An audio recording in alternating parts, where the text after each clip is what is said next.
old paraffin. That's what's required. There's some charcoal.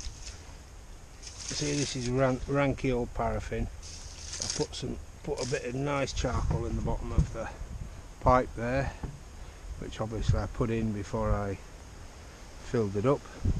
In the bottom of the kiln is a quantity of stuff from the last burn, which didn't quite turn into charcoal. So there's a charge in the bottom, a flammable charge. And what I do now is I just put the rest of this paraffin in like that. There, it's nice, nice hot burning charcoal in the bottom, surrounded by torrified wood that wants to burn, and that will provide the fuel to turn the rest of this into charcoal. Flames in the bottom. There we are.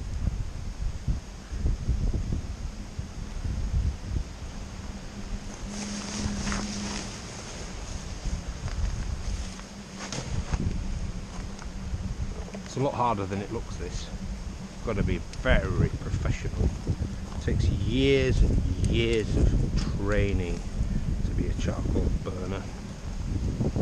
Years and years and years of it. It's more skilled than being an airline pilot. More skilled than being a rocket scientist.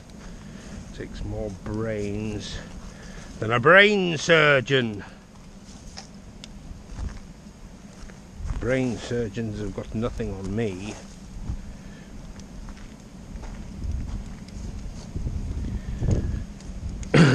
Around the edge here, I'm preempting the stage where I actually put the charcoal kiln out. What I've got to get around the edge here is a nice airtight seal, so that throughout the burn, and when I shut it down eventually in 24-36 hours time, no air can get in, because if air gets in, it won't go out. And I know from experience that if you open a kiln and it hasn't gone out quite, there you are bagging it up, and suddenly you realise it's on fire. I mean, it's never really, well, it can happen 2 or 3 days afterwards if there's just a little air gap gets in. I've known rabbits and things in the past, believe it or not. Rabbits can have a tendency in the winter, the kiln is warm, and in the wood, rabbits can come along and sense this warmth, and to them it's you know, it's nirvana. They love it. They dig their way in. Of course, they let air in, and admittedly, they never seem to let that much in. But they obviously burrow in around the edge and keep warm. But that stops the kiln from going out. And when I come and open it and let all the oxygen back in, it well, bursts into flame. And there we are. This is all oak, mostly in there, coppiced oak, cut from I call them staddles, which are trees that have self-seeded in the coppice, and the coppice has been neglected for so long that they've become quite big. Well, they've become substantial, fairly substantial bits of timber in their own right, but they're all too tall because they've had to compete with everything else, and they're just not part of a productive, well, they're productive to me because I can use them, but traditional coppice in the olden days, they would have used them as well, obviously, you know, they would have chopped them up probably and let them dry out for firewood, or made charcoal out of them like I'm doing. But in those days, coppices, you didn't find neglected coppices with an abundance of overgrown coppice wood, which is what this is in there. So turn it into charcoal. That's my philosophy. I'll come back in an hour or so and show you some more. Okay, so it's been burning all night, steady away, at pretty much half speed. I do this because it allows me to go and get some sleep. I can leave it for sort of 10 hours. But I could leave this like this for quite a long time actually. You see, it's very placidly chundering away. But now, the dawn of a new day, I want to get on with it. So what I'm going to do is speed it up. So first of all, I'm going to get another chimney and I'm going to put it on there.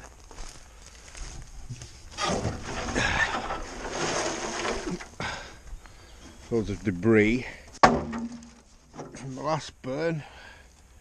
Tar builds up in just about everything when you charcoal burn.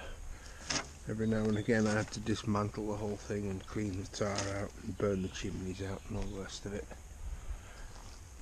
So that chimney's on there, and I don't have another big chimney, so I'll use this one.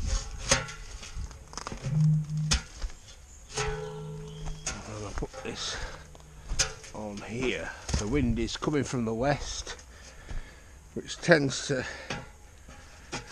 heat the kiln up more on the windward side, so I'll put the smaller chimney on the window, to wind, and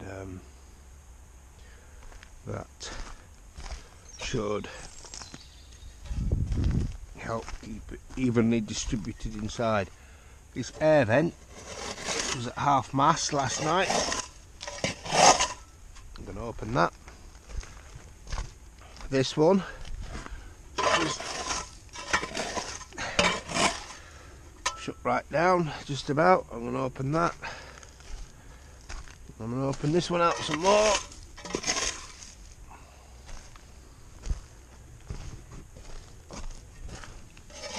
And this one. Now, and that's the kettle boiling.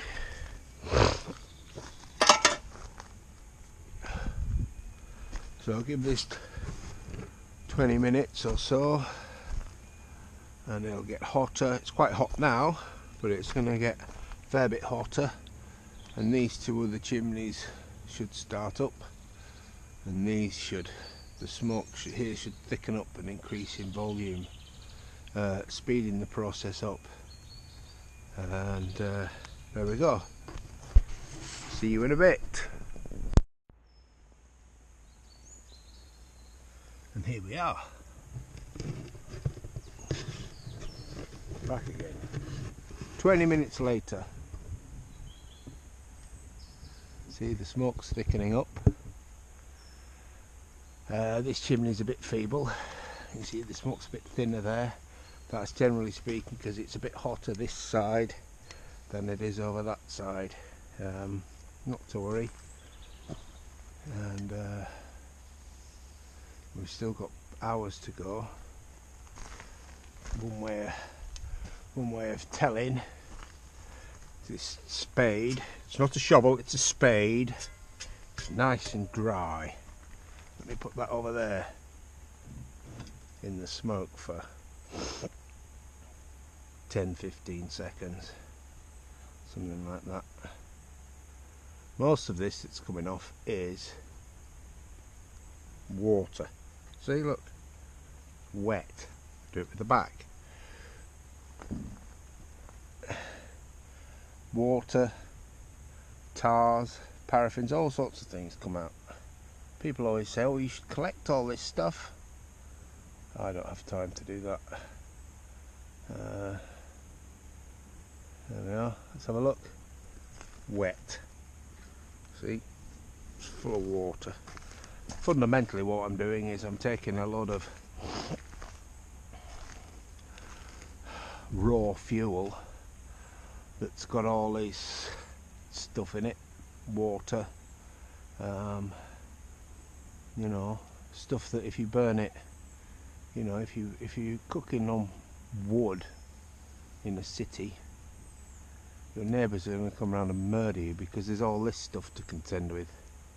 What I'm doing fundamentally is I take the wood and I get rid of all this stuff in an out of the way place where it's not going to disturb anybody, and you end up with a clean fuel that you can burn sociably, and it's easier to light, it's lighter, it's just fantastic stuff. Without gas and electricity, let's face it, charcoal is the next best thing, and probably in the world today probably more people cook charcoal than they do with gas. Probably something like that. I'll be back. Okay, it's been going for about 32 hours, give or take an hour or so, and it's hot, and I've taken 2 chimneys off and half these air inlets, and you can see there's not much left in there. When we saw it before, it was all thick white clouds. Now it's gone a bit murky and thin. Still not quite done.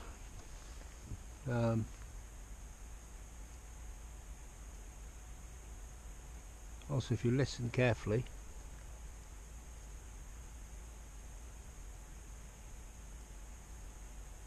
there's a slight noises going on in there. The wood's breaking down into charcoal.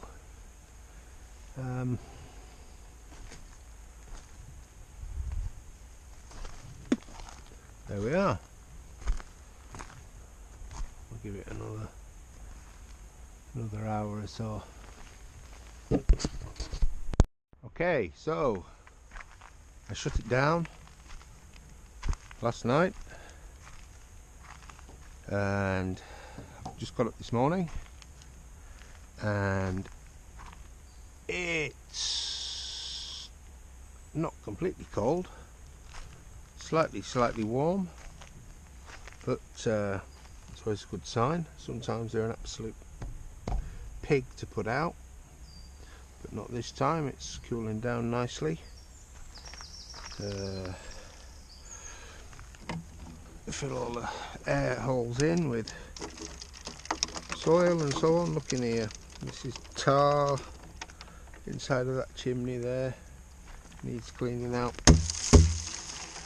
Fills up with tar, lumps of tar everywhere. What's this? It's a lump of tar mostly. It's come out of a previous burn. It's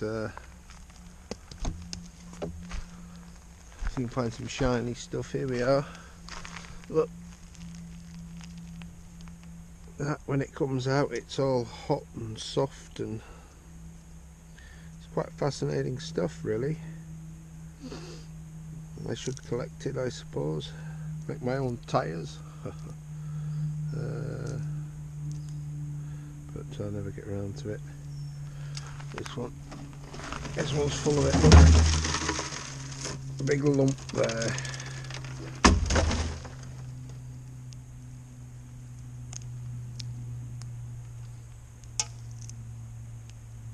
It's still slightly soft. Look.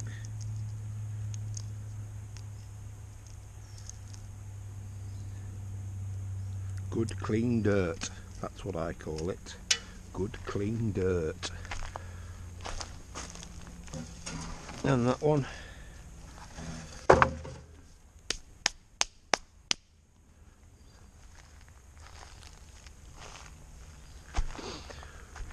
good clean dirt. Do you want to buy a wheelbarrow? Okay, so I'm gonna open it.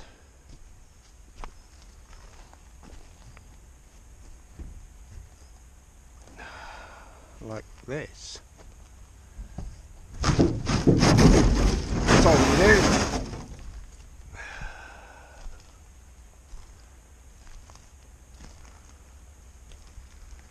Looking good. Looking good. Excellent. Excellent, excellent, excellent. Excellent.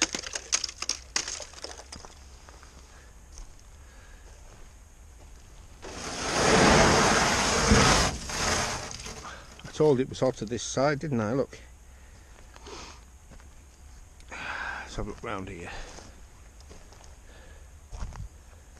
Excellent.